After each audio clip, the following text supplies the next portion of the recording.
Welcome back to the Meta Slayer show, where we slice and dice topics old and new. Today it is old made new again with the old world. And joining me in this discussion as we review the real rules, it is Meta Mike. George! And it is the Bards. Goblins! Please! So we are discussing the all-new revised rulebook and the all-new Battle March compendium, Yes, or companion Battle rather, which is really, really cool. Arguably something which maybe 40k could look at is a good way of starting the game. So first of all, let's dissect what the changes are. Of course, there have been 1 or 2 new models previewed. Yeah, one or two. One or two. And we've been on a brief pause doing our old world battles and campaigns because of the 11th edition release, which was There's been a couple of releases for 40. Yes. However, the coverage is now continuing over on demand. We'll have a new game perhaps with some of those new models here on YouTube very, very soon. But for now, what's actually changed in this rulebook? Well, not much. Is it a new edition or not? This is... No. What is it? In fact, this is simply the FAQs and balance updates over the course of the old world that, while it's been out, put back in the book. Yep. So if you're familiar with Old World, there's things like Press of Battle for infantry to make them a bit better. Parry. That is now in the book. Right, which is useful. Which is really useful. Because I think the errata was a substantial, weighty tome. There's a lot of Control F going on just to Yeah. find whatever you were looking for. Yes. In that article. Yeah. However, it's nice and neatly packed into still possibly one of the least understandable books in across the Warhammer games. Yeah, the formatting is actually identical. Yeah. Strangely, to in fact, you can't even tell the books apart on first glance, other than the new dragons. The dragons. This is the old one. This is a new one, and it doesn't even say revised here. Yeah, to peel back the curtain, we have twice in trying to find the changes got confused as to which book we were looking at. So we had to get both books next to each other and go page by page. The changes that are there, I think, are substantial changes, to be fair, but they're changes we're already aware of. Yeah. However, I'm going to say something potentially controversial. Oh, I'm going to say something potentially controversial. all right then. I don't think this is necessarily a bad thing. Okay. Oh. Because I know a lot of you out there are big Heresy fans. Yeah. And my understanding with Heresy is you would all much rather this is what happened with the new edition, rather than what did happen with the edition from change from 2nd to 3rd. And I think actually, as much as initially we were like, there's like no changes, what was the point? Actually, is this kind of, especially for specialist games, where there's an argument that there's quite a buy-in and they're very complex and there's lots of moving parts, that actually the very modern 40k every 3 years new edition cycle doesn't actually work as well for specialist games. And weirdly, is this actually kind of what we want for a specialist game that slowly just evolves rather than gets put in the bin and sort of Reset. completely changed? Do you know what I mean? Like, I don't know. I think that's my sort of little controversial take, that maybe this is actually more healthy for... Yeah, no, I get it. I mean, look, It's a weird one. I think people that play the old world, there will be a few reasons for it, but I think the primary reason would probably be nostalgia. Yeah. A lot of these people perhaps have already played the old world, perhaps were familiar with the miniatures that they grew up there. Perhaps they didn't have the money back when they were a kid and they always wanted a high elf army or something, And I think that, and then of course, the impact of the Total War games, right? Oh, huge. It's been pretty massive. The fact that entire IP is actually set in the old world, well, it's actually not the old world, Vermin types but as well, Warhammer Fantasy and not Age of Sigmar after the Realm Gates and the universe has collapsed. So I think it has a lot of new appeal as well as a result of that. But ultimately, the rank and flank fantasy war game, which is what it is quite complex, and it has a lot of flavour packed into it with that complexity, and I think that the players that play it love that. Yes. Right? Because if you've gotten to the point where you've built a Warhammer, the Old World army, and you've started playing with said army, that means that you've potentially navigated this. And a lot of that is rules. Yes. You know what I mean? Like that, a lot of it, it's just rule upon rule here. That's what it is. I'm just, I can't even find half the rules. One thing I would say is more unforgivable on top of my controversial statement is I think it's maybe quite good that they've just sort of evolved the rules. What is more unforgivable is that they looked at the formatting from the previous rules and went, we don't need to change anything. Yeah. So I couldn't find Press of Battle. No. It's not even in the index. It's not in the index. No, that's a key rule that changed. Another peek behind the curtain, exactly, is we looked in the index and we couldn't find the new rules referenced. Yeah. And then we were like, oh, maybe it's under infantry. Infantry's not even referenced. No. That's a very easy fix they could have done. Yeah, Alas, they haven't. I don't mind. Look, maybe it is a nice thing that they didn't change the core fundamental rules and we didn't have to relearn a whole edition. Yeah. But they could have made it a lot. They could have made the easier book to just better. Find things. Yes, 100%. Yeah. Yeah. Well, look, we are dabbling with the idea of doing a revised how to play for the old world. It's something that we've discussed before. That would actually probably be your best way into the game, rather than facing a primal fear in opening this book and trying to actually understand it all via theory. You need a little bit of practical demonstration. Yes. But what is a fantastic way to get started is the Battle March companion. This is really interesting. So it basically pitches the game between 400 and 750-ish points, along those lines. Yeah. And all of it's also featuring some new boxes specifically for the Chaos Warriors. We're going to get to the miniatures and what this might mean for the future of the game anyway. But they've got a Cathay one, they've got a Chaos one. Also, some of the existing old boxes that I've seen, such as the Dwarves, are armies featured in here. So you can actually buy a box and it's got the full army in there, which is approximately 500-600 odd points. And it gives you example lists for each of these, but you're not also completely relegated to that same thing every time. Yeah. It's not like Combat Patrol and 40k, for example, where you have to use Joe Bob's retaliation card. And actually, I feel like what's really beautiful about this is that, like, so you take the Dwarven Mountain Holds Battle March army. You've got 2 gyrocopters in there. You've got your Longbeards. You've got a Dwarf Thane. You've got your rifles. Your I always forget the Thunderers. And then you've got your Hammerer unit. And that feels like a pretty substantial little army, right? You know, it doesn't feel like I'm playing like squad v squad here. Yes, 100%. It's not like Kill Team. It's bigger than Kill Team, or bigger than Wartime rather. But you're getting, it's still not too big to manage. And I think actually when you're learning to play the game, starting small is really good. Yes. But then it gets more exciting. It does get more because of the scenarios. You've got 6 linked scenarios, 2 new secondary types as well. For those, you could potentially mix that in. Arguably, you might be able to use these scenarios just in a straight up game. We will be. Right? And they are linked so that you could play, even says you can play these at a day event. Yeah. So you could play 6 games in a day, and I'm tempted. This could be a good format test bed for our first Old World events that we run downstairs. And then you've got that linked narrative, which I think Old World players love. And you've got an easy in to start gaming. Now, here's the thing. What does this mean? Like, why have they created this? Why have they created this, other than obviously getting new players into the game? Do you think that they're trying to target this in a more mainstream way? Because they don't have this for Heresy. Yeah. There's no crazy. There's no Combat Patrol for Heresy. Do you see what I'm saying? They don't have this for Necromant. Like, this is supposed to be a specialist game, guys. Yes. Right? Yes. I find that interesting unto itself. This is fantastic. Yeah. This is so good. Officially, I think it can be referred to as barding action, which is what a lot of people were suggesting, right? Because of bards and swords and sounds. But what I think is fascinating is you're right. This is a specialist game that has a introductory bit, which is normally exclusively for the 2 mainstays, your Sigmar and your 40k, and it's your Spearhead and your Combat Patrol.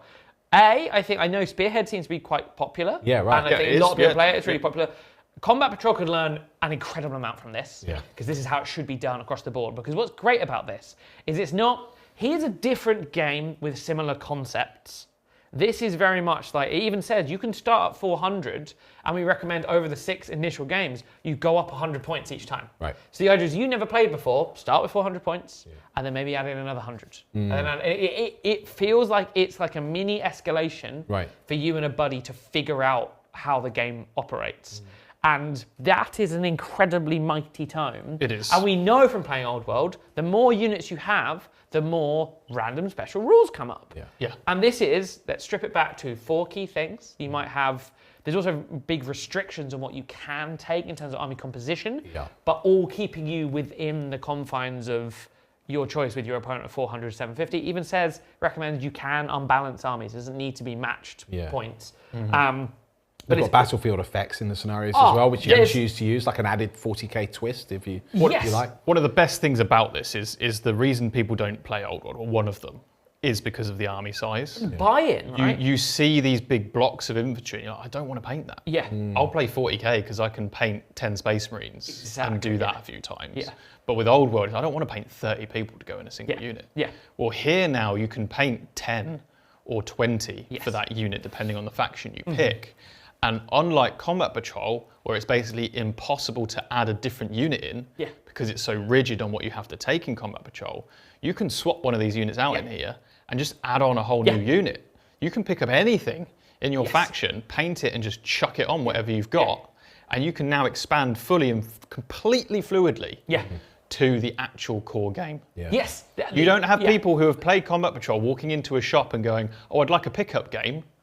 Oh, what is 40k? I'm used to playing Combat Patrol. This is a whole different thing. It's like, oh, it's the same as what I've been playing, but more points. Right. And I think this is, and you've just mentioned the weather effects. This is one of the single most well done intros to any 100%. game system I think I've ever seen. It's so scalable. Like the first thing is like, it's you have your 400 points, there's an open field, go fight. But then by the time you get to like mission 6, it's like you can put a troll cave on your board, which acts like a house robot that just, if you annoy it, it wakes up and will fight you, which is great. Matilda. But basically, Robot Wars. Right? There's one where you both send out a character, you have them two fight until one is victorious, and then that picks who goes first. There's all these fun, wacky game modes to get you really excited about the world building, but in a system that is built around, like you say, like, pick whatever you want, but it's small scale. There's a maximum like 20 unit size. You can't have anything more than 20 in a unit. And you can only have a certain amount of points. You're not going to have to paint like 400 infantrymen. It's like you get to 400 points quite quickly. And then you get an immediate return out of it. And then you're like, I'm going to go paint a steam tank and see how that plays. Like, I think it's so encouraging to get you in. And that is almost the funnel that I think the other introductory systems really need to lean on. This feels like a stepping stone into the bigger game, like Boarding Action was, in a way, but it is just the same game. I also feel like the value, weirdly, is better than 40k. Like, I feel like you actually do get a small army in the box. You do. And that is what you get for Battle March. Whereas I feel with Combat Patrol, it's like these days, it's like a squad and a character. Do you know what I mean? It doesn't feel quite as substantial somehow to me. Now, granted, you could, as a counter argument, you could argue, well, this is going to lead me in nicely to the next part of this show. You could argue, well, a lot of these models are very old. You know, you're asking me to buy things. In some cases, buy a box set which maybe have sculpts older than the person buying. You know? And look, that's totally valid. But then, I mean, look. They dropped the new Chaos sculpts. Second home run. I mean, talk about miniatures which are like the artwork, in my opinion. These are grim, dark Chaos Warriors. They look the part. They feel dark fantasy to me, along with the Marauders when they released those as well, I personally think. And then you put them up against the Cathay, and we have now 2 modern sculpts from GW, but done in a completely different aesthetic, I would say, to, say, Age of Sigmar. This feels right for Warhammer the Old World, but also is painful because it shows you what they can do.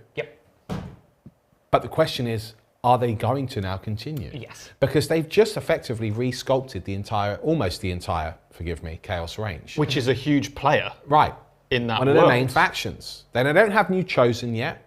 Okay. They don't have, a new Hell Cannon or whatever, new Chaos Ogres, stuff like that. Some of the more monstrous units. Dragon, though. But I mean, yeah. Not that dragon. This is a really interesting time. Now, It really is. part of me, I won't lie, was slightly disappointed because they've got these gorgeous new Chaos Warrior sculpts, and yes, the Cathay are new sculpts, but they feel like older to me now because they're already out. Yes. Yeah. This could have been an opportunity to put Empire in there or something and resculpt them, Yeah, right? we're still waiting on that feathered rumen engine. Where is my feathered Where is cat? that going? Where are the new Empire Knights? Yes, I mean, and the Great Swords. I feel like this. I've come around to that. I'm initially quite disappointed that it wasn't another new set of sculpts. Yeah. But I think what they've done is focus on. We have now pretty much redone the whole Chaos Army. Right. And they have an entirely new Cathay Army. So for the core starter set for Old World, you can buy both of those armies very confidently, knowing that they've just got new models. I think we were discussing is this now the best time to start playing Warhammer the Old World? And yes. With Battle March for sure. But also maybe no. Yeah. Because if you go out and invest in a whole Empire Man army, Yeah. I'd put money on the fact that probably is going to get new sculpts soon. Yeah. So then you've really got to calibrate how much that impacts your enjoyment of those models. Yeah. Like, are you going to be there with your great swords with the giant hands, disappointed that there's now new great swords? Or are you like, oh, cool, I kind of like the herpy-derpy kind of vibe of Old World? Then great, go for your life. But there's a picture in here. Well, I'm not sure we'll be able to get this up for you, but as an example to show my good pals here, if you look at the Bretonians, you've got this weird half and half situation going on of two incredible new sculpts, and then the peasants and the old knights, and it all feels a bit odd. Yeah. But it's an example of how it does kind of fit together. It does. I think it does with a unifying paint job. I mean, I've been looking a lot at this recently because behind the scenes we've been working out, what armies do we potentially do next? Yeah. Fletcher. He's on a diet of gruel and water. I don't know what more he wants, but apparently painting the Old World armies is not a priority compared to 40k. You just can't get the staff these days. So here's the thing. What we probably need to do is outsource, like we did with our Cathay, although Fletcher's obviously added to it, we need to outsource through commission some more Old World armies to give you guys more variety, and we're very excited about potentially doing that. But looking at all of the miniature kits that are available and sort of making the decision on, well, which kits do we potentially lead with, knowing that, because we have no idea, we've seen now they've basically resculpted Chaos. I'm sure they'll add some other units over time. All of the core armies of the edition are out now. We know it's been 2-ish years since the edition dropped. If we follow a specialist game format, we know that there's probably going to be another 2.5 years before an actual edition update. Who knows what that may bring? Almost certainly, I'm guessing, a new army again, or a new sculpt again. Will there be anything else out in the next 2.5 years? So we're left in this weird limbo of going, well, if we do commission a couple of armies, what do we do? Do we go legacy armies, which at the moment are going to be completely untouched, it seems? We're going to talk about that more in a little bit. Or do we go for some of the core armies, but perhaps lean into what I like to fondly call the end time sculpts? So that basically they were the last sculpts that were done or updated before it became Sigmar'd. Anyway, and in fact, a lot of those sculpts then continued on into Sigmar for like quite the some Griff time. Knights and that kind of thing, and they hold up. They absolutely hold up. Like a lot of the end time dwarf sculpts are still really good. With the long beards and everything. So, I don't know what the answer to that is. I'd love to hear what you guys think, but it would be madness to, basically get a whole bunch of armies using the oldest models possible for them to be. I think it does put the cat amongst the pigeons, because now it seems like this is such a great introduction. Yeah. But you're right, it's like, you flick through the book of being like, that looks cool, and you're like, they do look quite old. So, but then also there's an argument to say, I think, like, if you're getting into the hobby, what's great about, and maybe why they've made this decision, is doing 400 points of an army, and then there's new sculpts. Means you just add them in. Right. And I think maybe that's a tactical decision on GW's part of creating a system that allows you to go smaller in value, financially, and both in game. So if new stuff appears, you can add the new stuff in, rather than the traditional, to play Old World, you need all of this stuff. And then it all gets kind of made redundant or sort of made a bit old. However, there is another interesting thought, is that obviously looking at the reveals from I'm calling it the Games Workshop Summer Party now, but from their big summer party, there was a certain box of brand new Custodes that had 2 badges on the box. Yeah. Now, as a man with a penchant for the goblin kind, we use in our studio army, and lots of people use the Square Coppers from Sigmar. Yeah. And the newer stabbers and shooters and stuff. Is there a world in which Games Workshop just decide, like with some of the kits, the Night Goblins with spears look functionally the same, so why don't we just stick the same badge on the box of Goblins with spears and just sell them for both game modes? Yeah. Is that a much smarter play? Well, probably. Because especially for some of the legacy armies that are in this weird limbo of they're not really sure what to do with them, because they're like, well, we just relaunched Skaven for Sigmar. Is it unfair if we then redo all the kits for a different game system? Yeah. Same with the Chaos Dwarves. If you just put both badges on, put both bases in the box, everyone has a party. I guess the issue is, and I don't know, it'd be interesting to see how the Chaos Dwarves rank up, so to speak. Yes, that is. Some of the I'm guessing, like a lot of, like with the Chaos Warriors, for example. So they've obviously chosen, it's another weird one. They chose to resculpt all of the Chaos Warriors because obviously, one, the aesthetic is arguably, it's similar but different to what the Sigmar Chaos Warrior resculpts were, but also they rank up, right? They're deliberately designed to obviously rank up, and they're sculpted brilliantly to fit that aesthetic and format.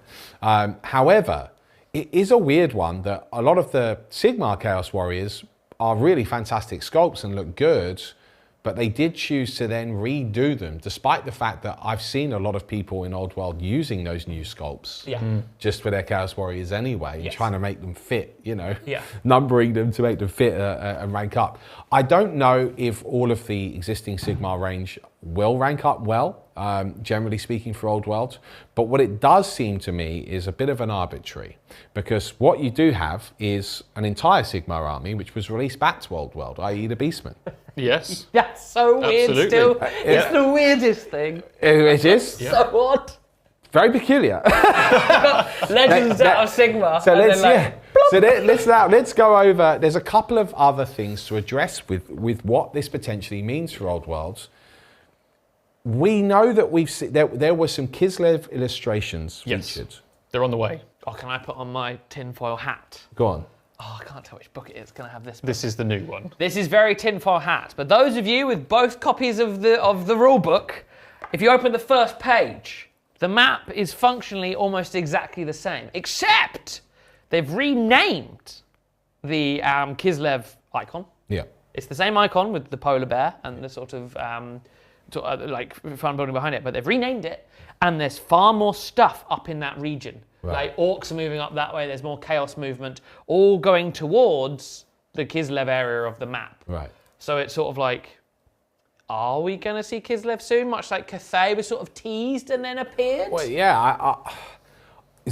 My theory is, it's like ancient alien theorists say yes. My theory is Kislev will drop. Yeah. I don't know if it will drop in the new edition, whenever that will be in 2.5 years, or they just drop a humdinger, in the next year. But I almost feel like it wouldn't shock me if they dropped before a resculpt of another army happened. Yes. Does that make sense? Yeah. Because Cathay also really did come out of nowhere. Yeah, I was going to say the surprise Cathay drop was just like bang. Rather than resculpt an additional army, an old army, they went, here's a brand new faction which was never released before. What if Kislev comes out in a new box against demons? Well, I mean, look. the demons are... Look, everybody's a bit sus on the demons because they're kind of leaving... Well, they feel like they're not getting support in 40k, right? Right. Yeah. And in Sigmar, you only take the demons alongside their patron Are you talking about legions. a triple logo box here? Well, look, we've had two logos. This is triple too logo Why not box. have three? Do you think they'll release that range back to? I think they could. Like, Kislev fights demons. It's all in the lore in Total War Warhammer. Yeah, they fight demons. They're partial So- to scrap with the demon. They see, I think they've written themselves into a. They haven't written themselves into a corner because they can literally write themselves out of it. They can do whatever they want, but their whole justification of legacy armies and certain factions not existing, which is that basically, the Skaven are too busy underground at the moment. They haven't come out. The vampire counts are sleeping. Yeah, all right. Sure. Tell you what, they'll wake up when they smell the money. Yeah. The tides of chaos are low. That is an arguable justification. So therefore, demons aren't manifesting in the realm as often, if at all. Fine. But that can all change at the drop of a hat. What are the Dark Elves doing? Well, here's the thing. In the Lord of Dark Elves are still very much there. And I also don't know how you even justify the High Elves being there if the Dark Elves aren't. Yep. This is true. I also don't know how you justify them being on square bases and on their photography. Yes. That has now been backdoored out of the game. Yes, well, they've now, so this is the other thing, they have removed them from Cities of Sigmar, finally, which up until only 2 months ago were photographed on the GW website on square bases. Ranked up as well, some of them. But this is the thing which sort of half worries me. Yep. They have chosen to not release that range, which was sold up until 2 months ago, okay? Sold with square bases. I'm sure they had the circle bases in there as well. They must have, Yeah, right? they would have, yeah. They've chosen to not release that with the revised edition, and that was an opportunity where they could have done so. Yeah. This makes me, I would argue, a little bit nervous that perhaps when they say the legacy armies are truly never going to be supported, although they did randomly then put Beastmen back in, to be fair, that perhaps they will not be supported. Perhaps they're done like a dinner. That's it. And is the old world truly the old world without things like Skaven? Skaven. Iconic to the setting. This is the thing, like, they would never redo the Skaven sculpts from the Sigmar ones. Why would they make a new old world version of the Skaven sculpts? Do they rank up? Now, hear me out. Why make money once when you can make it twice?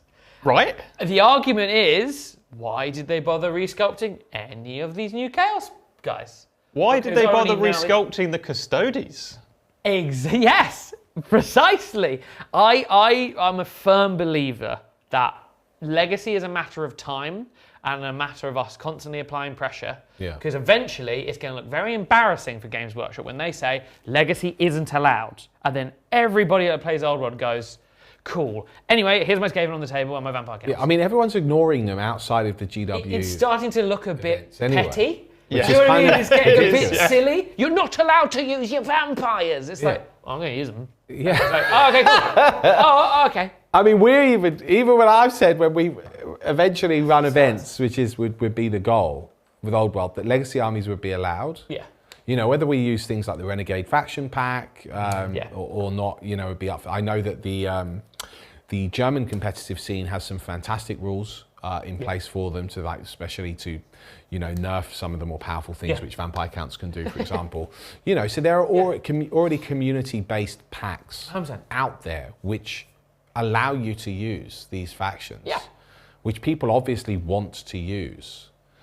And yet here we are in a world where GW have not released the entire Dark Elf range, just back to the... It's a matter of time. I think either they are holding on to it to resculpt stuff, Yeah, that could be a plan. or it is just, it will happen at some stage, because I think ultimately they killed the game off. Yeah.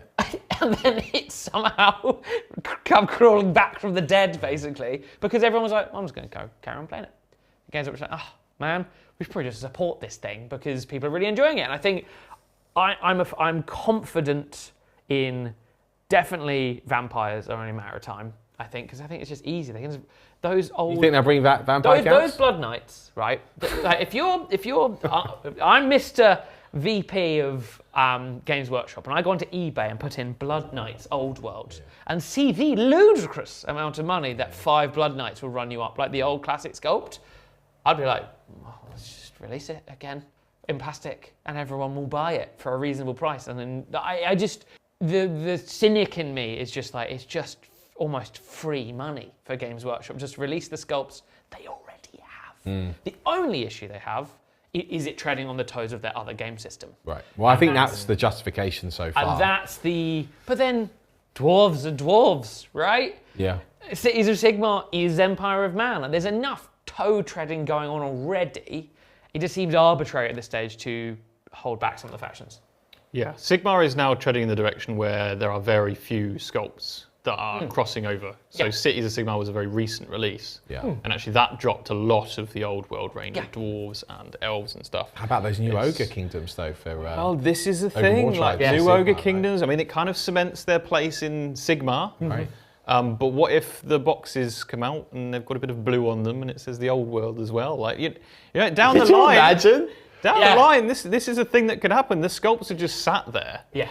And it is free real estate for them to bring it into. Do you know what? Do you want to know what my fear is? What? Let me just put it down on the table right here, right now. My fear is, because I believe the reality probably is that both the specialist studios kind of just allowed to kind of do their own thing, and that the Sigmar studio, you know, is a much bigger behemoth, taken much more seriously. It's a mainline studio, A-tier studio, whatever, flagship, whatever. Yeah. And I don't think that their sculptors or their team even talk to the Old World team, which is probably consists of 1 or 2 people.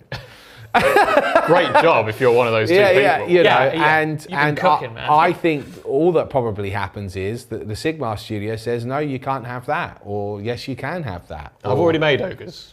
Yeah, you know, like, and I feel it's almost probably as simple as that. So based on that, I feel like it's very likely that the Sigmar design team doesn't sculpt anything with the view to it ranking up. No.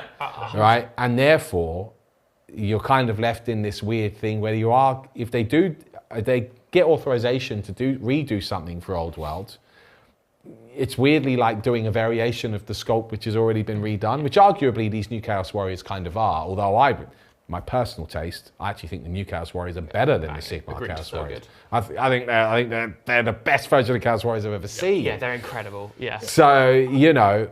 But then I think Old World have been smart by increasing the base sizes. Yes.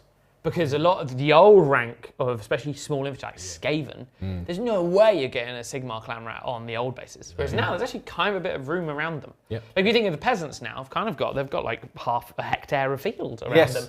So I feel like you could get away with sticking the clan rat on the newer bases. You probably can get them to rank up far easier. Yeah. Same with the goblins, is like they can squeeze together in packs. And also, if you're the Old World rules writer and you're on this weird back and forth, give clan rat skirmish.